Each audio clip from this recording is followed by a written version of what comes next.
On a planet called Themr, the sky is not a sky. It is a lid. If you stood on the surface and looked up, you would not see stars, or a sun, or clouds. You would see a low, close, mineral gold ceiling that glows dimly on its own, the same at every hour of every day. That ceiling is real. It is a sheet of translucent ice, roughly 90 kilometers thick, frozen into place at the top of the atmosphere. It curves around the whole world like the underside of a bowl, and it has not moved for 704 million years. Below it, sealed beneath it, is a warm, humid greenhouse, shallow seas, low mosaic forests, and 3 broad continents. The species that lives beneath the ceiling calls itself the Themr. Their eyes see almost 300 degrees around them, but they are almost blind straight up. Their word for the sky means literally the roof, and they believe the roof is a mother. They are half right. To understand the world the Themr live in, you have to understand the day the sky closed. 704 million years ago, the Themr had an open atmosphere. Direct starlight reached the surface. Weather existed. Days ended in nights. Then, in a geological instant, something in the upper atmosphere tipped over an edge. A shallow sea microbe began venting methane in enormous quantities. The gases high above began to freeze faster than the sun could warm them back to vapor. Ice crystals formed on high-altitude dust. Freezing spread sideways at the speed of a fast ocean current. In less than 2 years, the sky locked shut. That sheet of ice is what the Themr now call the Kelth. Its formation is what they call the long layer, the thin dark band you can find in every quarry wall on the planet, marking the day the sky closed. The ceiling was a mass extinction. Almost every species alive at the moment the sky froze died within a few generations. What survived were the shade tolerant, the depth adapted, the slow. Every Themr today descends from that small crew of survivors. The Themr, in other words, are children of the ceiling. Every instinct they have is calibrated to a world that has one. They have no day and no night, because the light never changes. They have almost no upward vision, because nothing ever comes from above. So the Themr built their civilization sideways. Their cities sprawl, low tessellated stonework spreading across kilometers of forest and salt corridor. Nobody builds towers. Building tall is considered vulgar.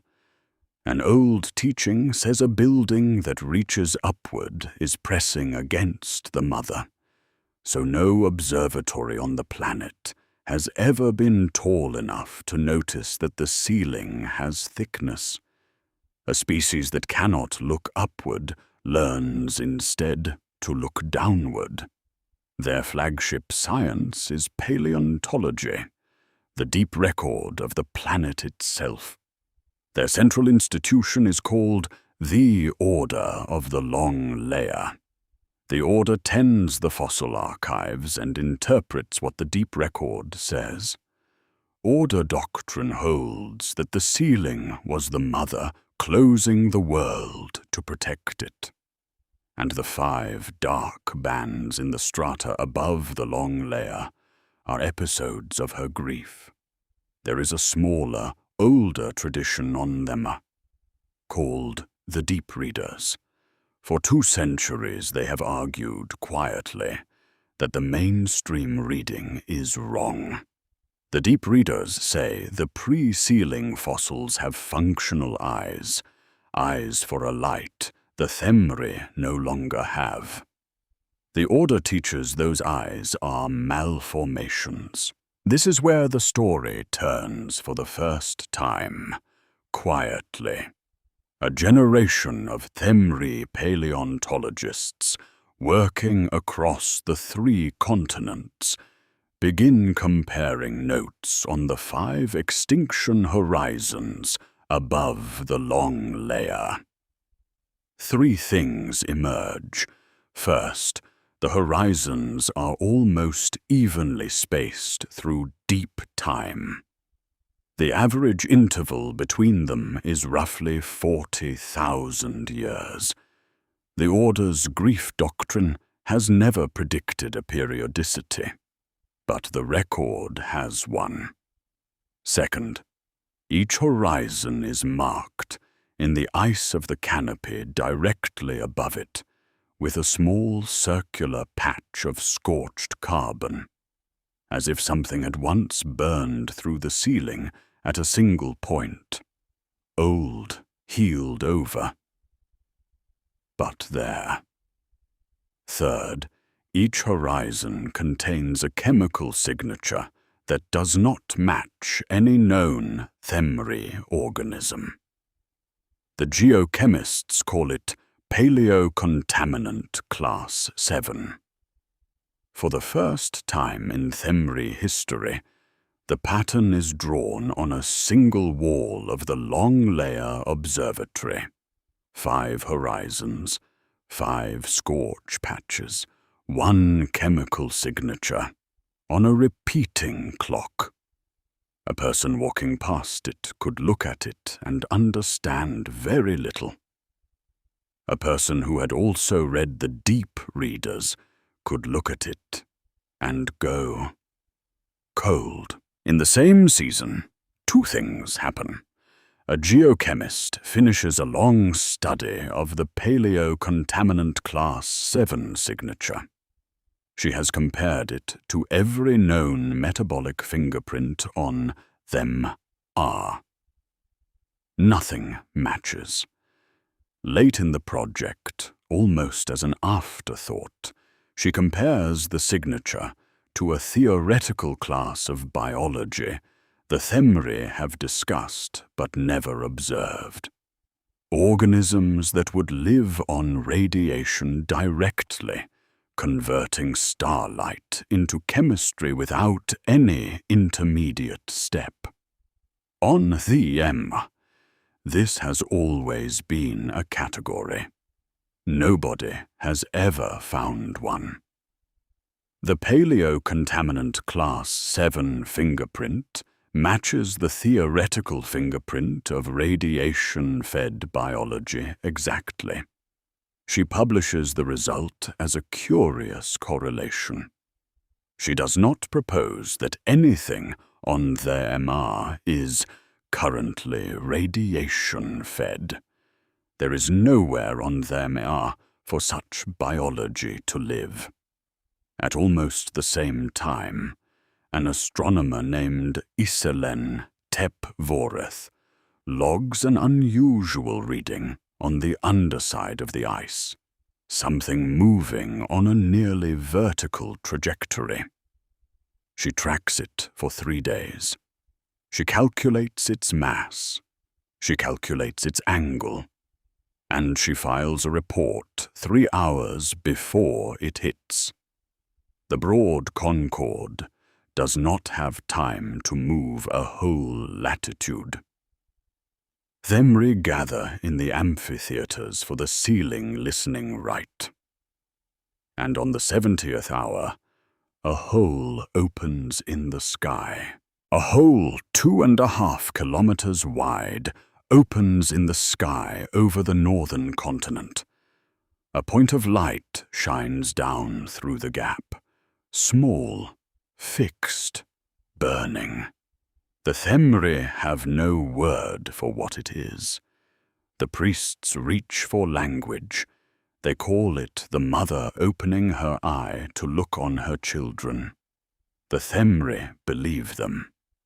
A festival begins. On day 4, there is wind on Themr for the first time in recorded history. The sealed atmosphere is bleeding upward through the hole. From the ground, the wind is gentle. From above, it must look like breath from an open jar. On day 20, at the edge of the hole, the ice is thicker than it was a week ago. It is not melting. It is not cracking. It is growing. On day 21, an expedition lowers a probe up through the hole. What it brings back is not ice. It is soft, wrinkled, iridescent tissue, alive at the sample level, that produces electricity under direct starlight.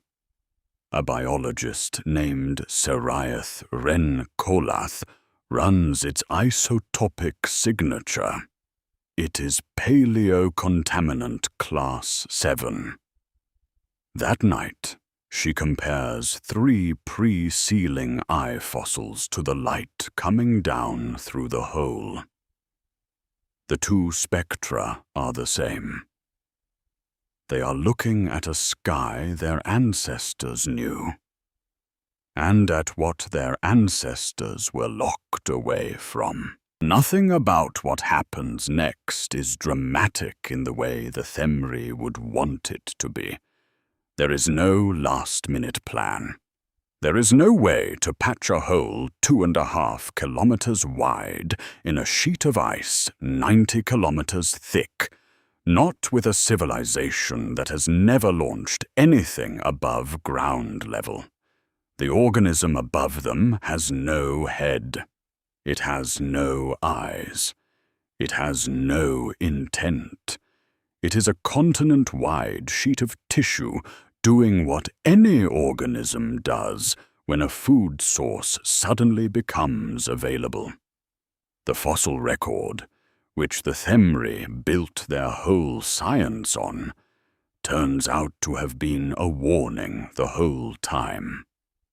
5 prior civilizations, 5 prior breaches, none lasted 3 generations. The long layer, which the Themr built their calendars around, was not the story of the sky closing. It was the story of the sky closing to keep them safe from something else that was already there. Above them, patient, hungry, is the Forek. The archivist closes the codex. Every ceiling is a floor for something else. Somewhere else, in the dark between stars, another world is being catalogued.